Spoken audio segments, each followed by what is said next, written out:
আমরা যখন ছোট ছিলাম 200-300 টাকার বাজার একদম ব্যাগ ভর্তি করে সবজি নিয়ে আসা যেত। এখন 200-300 টাকার বাজার আধা ব্যাগও ভর্তি হয় না। হরে কৃষ্ণ বন্ধুরা, তোমার সবাই কেমন রয়েছো? আশা করি সবাই ভীষণ ভালো রয়েছে। তো বন্ধুরা, যদি ভিডিওটি ভালো লেগে থাকে অবশ্যই লাইক কমেন্ট শেয়ার ফলো করতে ভুলবেন না।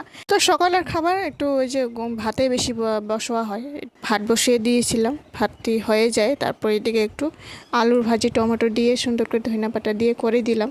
তো সকালের খাওয়াটি একটু হালকা ফুলকা হলেও, একটু জল খাবারের মতো হলেও তো ভালো হয়।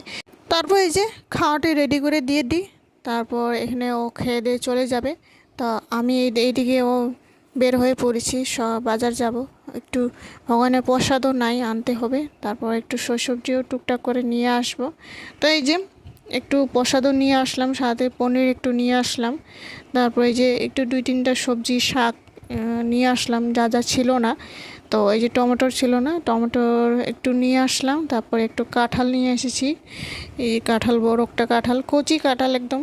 তো গরমের দিনে ভগবানের জন্য মিষ্টি দই, এই যে একটু ঠান্ডা, একটু নিয়ে আসলাম সকালবেলা।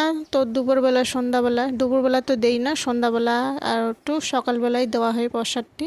তারপর এই যে ভগবানের পূজা করে আমি এখানে প্রসাদটি দিয়ে দিই, একটু চিরা ভিজিয়ে দিয়ে দিলাম, তারপর একটু টক মিষ্টি দই দিলাম, তারপর এই যে যা কালাগান নিয়ে এনেছিলাম, তারপর দিয়ে সকালের প্রসাদ পাই এই যে। তো বন্ধুরা, ভিডিওটি ভালো লেগে থেকে অবশ্যই লাইক কমেন্ট শেয়ার সাবস্ক্রাইব করে জানাবেন।